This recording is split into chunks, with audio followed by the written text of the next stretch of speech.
Hi lovelies, welcome or welcome back to my YouTube channel. I'm glad to have you here today. If you're new here, my name is Aurora and welcome to Roll with Aurora.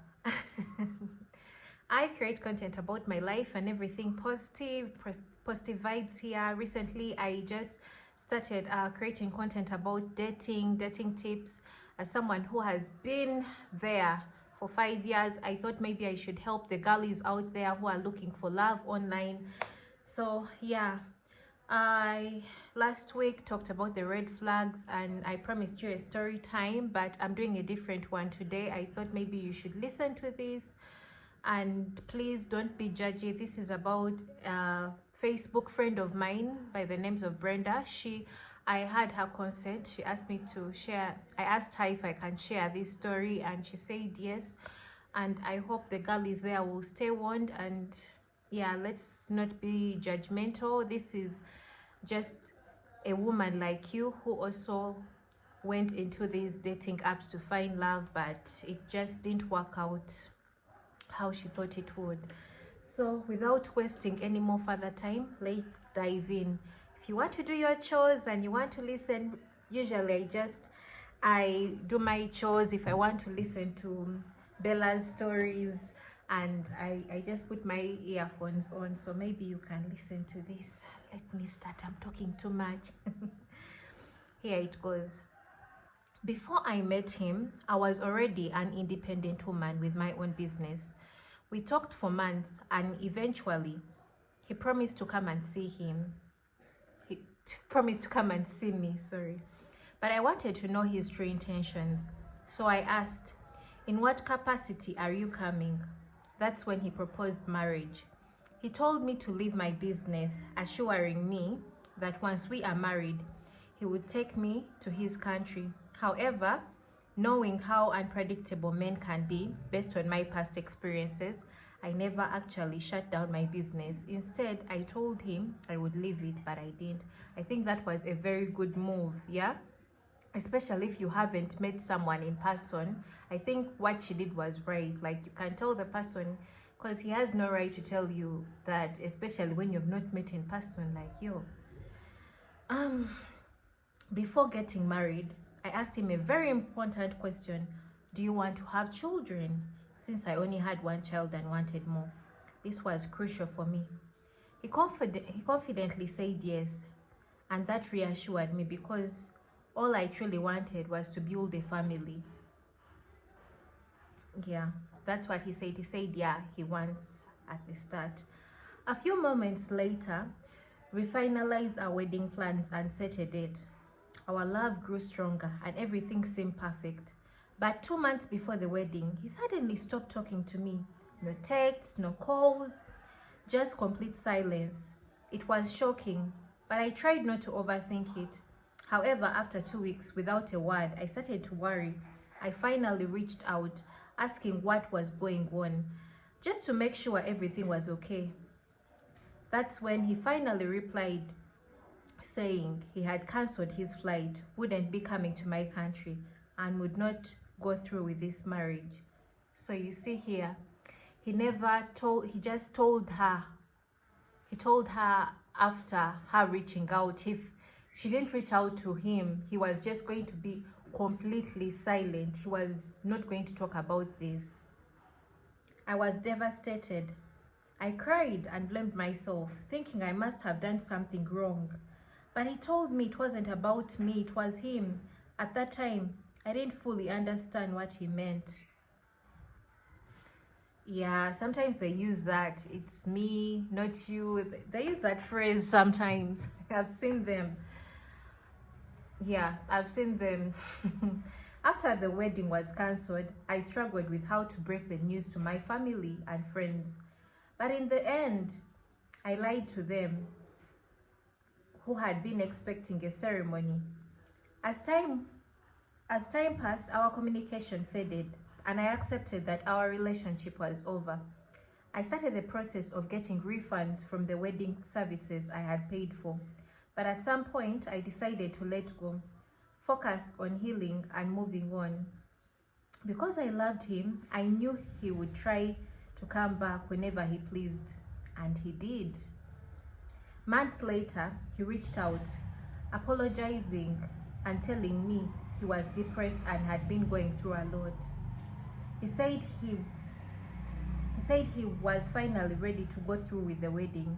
This time, I wasn't in a rush. I told him if he was serious, he had to come to Uganda, since most of the wedding arrangements were still in place. I agreed to give him another chance. True to his word, he came and we got married.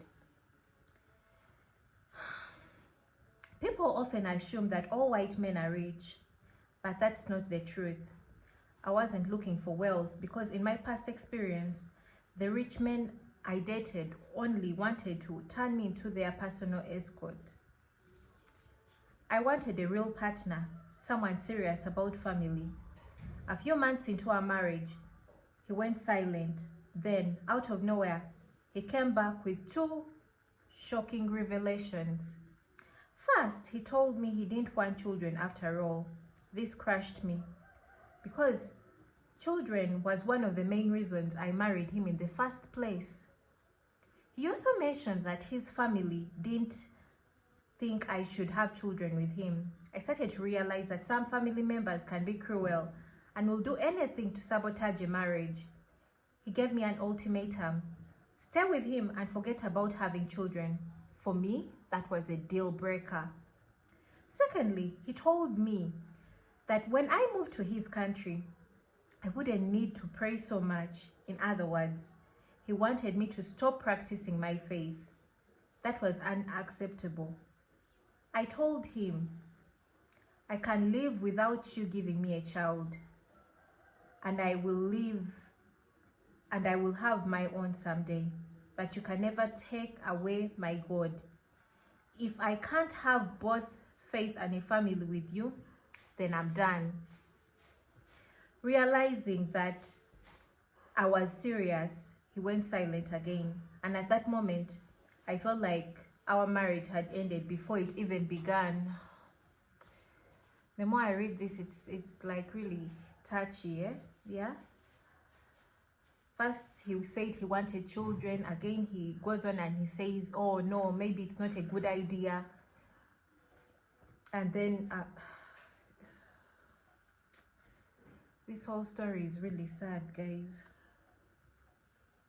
Realizing, here she says, in her own opinion, yeah, the real reason some men don't want children. Some men don't want children simply because they are selfish and fear responsibility. They enjoy having all your attention, and they know once a child comes, your priorities will change. They want to be the center of your world without any interruptions. Yeah, I think I agree with her. Another thing I learned is that when you marry a white man, people automatically assume that you'll move abroad. But some of them have no intention of taking you to their country. They'll marry you, keep you at a distance, never really integrating into their lives. My husband promised to bring me to the UK, and we started the visa process. But a few months before submitting the application, he suddenly changed his mind. He said he didn't want to stay in the UK anymore. And when we went to and wanted to move to Spain instead, that was another red flag. Exactly. Yeah, it was. He later admitted that someone, either a friend or family member, warned him that if he brought me to the UK, I might leave him and stay with my sister. He also didn't like it. He didn't like how close I was with my sister. I think the sister was already in the UK. And even complained about our long phone conversations. Yet, I had never once discouraged him from talking to his family.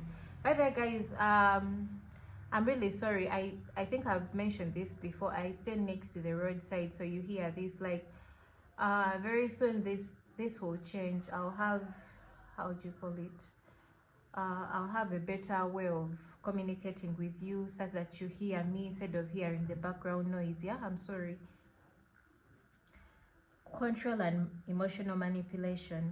Here she says, many white men who move to Africa are loners with no close relationships, not even with their own families.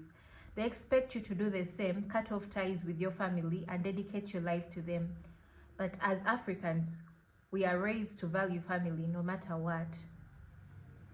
Yeah, I can also I think this is also true. Following another story time that I'll do, that very guy also was like a loner, like the way she's also explaining here. I think, yeah, it's the same. Now, was my husband completely bad? Not necessarily. He provided for me financially, but I later realized that every financial gift came with strings attached. Whenever he made me angry or upset, he would send me money instead of apologizing. That's how some men manipulate women. They use money and material things to distract them from emotional abuse. But since he didn't want children, he also didn't want intimacy. I was in a marriage where sex was completely off the table because he was afraid I would get pregnant.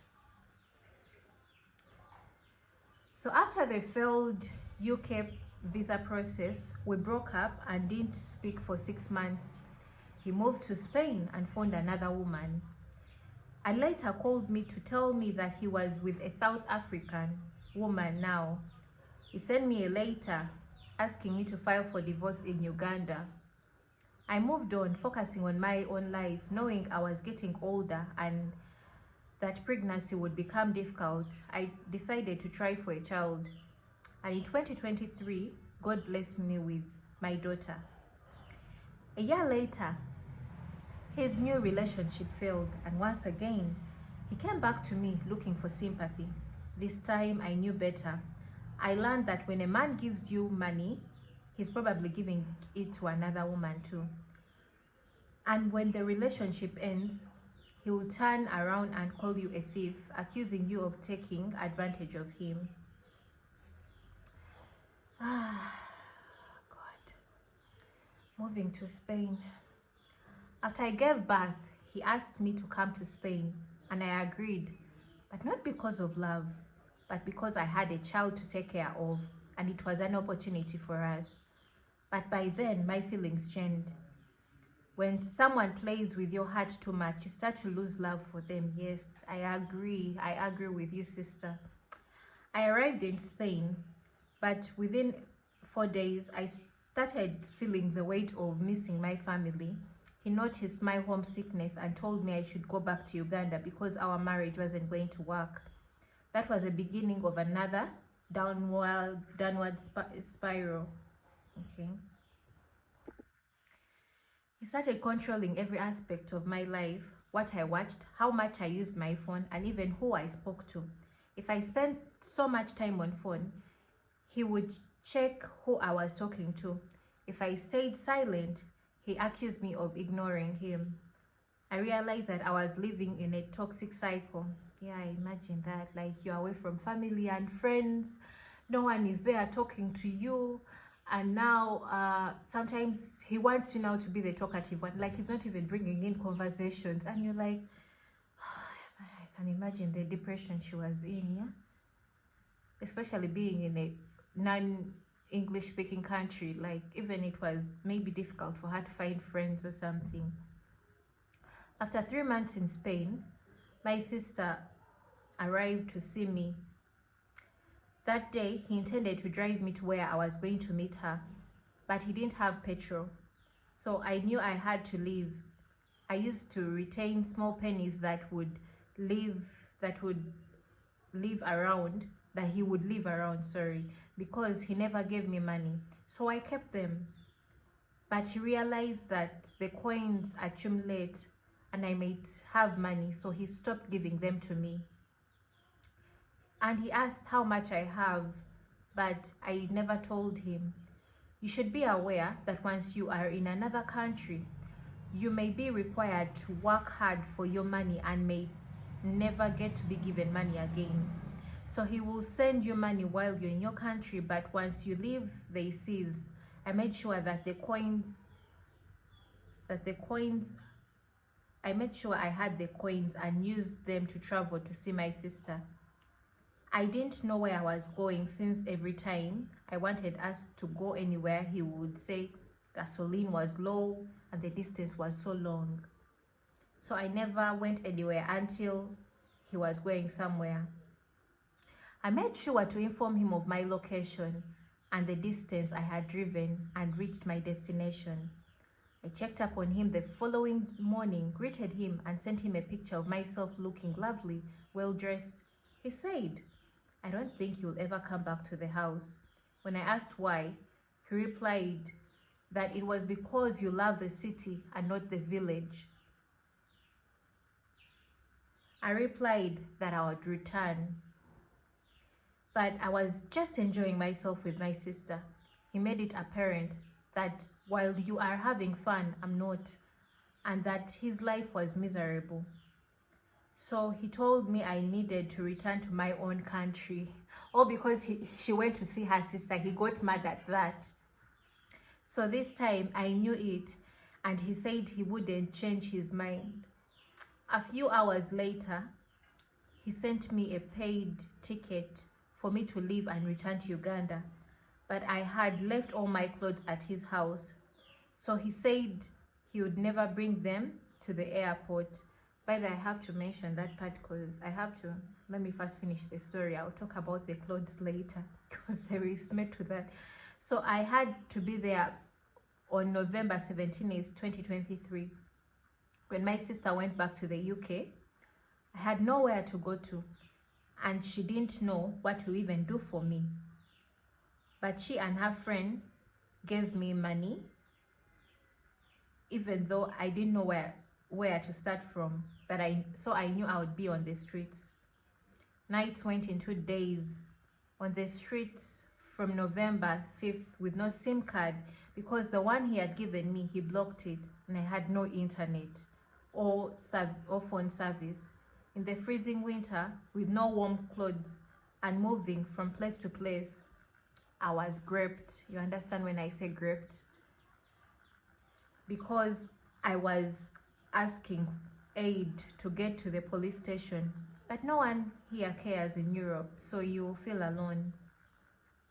Eventually, he paid for my flight to Uganda. He made it clear that our marriage was over, but this time I felt nothing. I had already mentally and emotionally detached myself. When the flight day came, I received an email from him reminding me that the flight was leaving that day and I should be at the airport. Since I had now gained internet access from a bus station, I chose not to respond, and the following morning, the 18th, he sent a family member to see if I had left to return home. I replied that I had, but I told her not to get in touch with me because I needed time to recover. If you wanted to help me, you shouldn't have asked me where I was and whether I was staying in Spain. So later, he sends me a message asking whether I left. I replied that I had, and he was pleased. So a month later, he starts sending money again to my Ugandan account. It's all pretentious, and I never said no. Instead, I said, "Thank you, God bless you." God made a way for me to leave these streets into a very lovely angel of God who came to save my life, and I always thank God for her life and the care I have had. But I also recall, excuse me, that while I was in my country, I used to aid with many people, but I have seen God pay me back ever since I met the Savior. You will reap what you sow, so learn to be careful with how you approach, treat, and interact the individuals God has put in your path. Indeed, glory to God. Through this journey, I learned one thing: never stay in a toxic relationship and leave before it destroys you. So talking about the clothes, she later, I remember seeing a post from her. She later mentioned that she saw them. He had taken them, is it to charity or something? I don't know if they give it like free or something. Like he just took her clothes there, and she saw the clothes in that shop. She went to the shop and she saw her clothes, like she was like, oh my god, this is my skirt, this is my dress, this is my what. So you can see how this guy was such a narcissist. Oh my god, like it's a jungle out there. Like when we go into these things, there are lots of crazy people we meet on these dating apps. Crazy I've trust me when I say I've seen a lot. I've seen even worse than this, yet I had not even met them in person. There are some who are so controlling, especially when it comes to like very wide age gaps. I don't know if because they feel like you're older than me. I'm not like against anyone in an age gap relationship. I'm just saying, like, the way I've seen it in most relationships, most of the older guys, I don't know, they are so controlling or something. Yeah. And something else that I wanted to say is there were red flags, but I think, you know, when you're in love at the first time, she was blinded because she thought maybe this was the one, this was someone who was going to treat her well, you know. But it's not a bed of roses. Sometimes you meet someone and he's not like what you assume he's going to be. Him saying he wanted children and then he later changed his mind was a deal breaker, especially after marrying her. And this thing of coming and going at the start, if he came and he talked to her, then later disappeared. He said he was coming to Uganda and made her all excited, her telling everyone she's getting married like at the start, and then he cancelled everything. He's like, I'm cancelling my trip, I'm not coming anymore. That was a red flag. She would have not ignored that. So to the girlies out there, I hope you have heard this and beware of such people that come your way. Yeah. My friend here, my sister here, her name is Brenda Lynette. I'm going to put her name there. I hope I put it. Brenda Lynette on Facebook. Currently she also got she's going through a situation. You can go to her Facebook page and maybe go there and see what's going on, and if you can help out, please let's help out a sister. It can be anyone.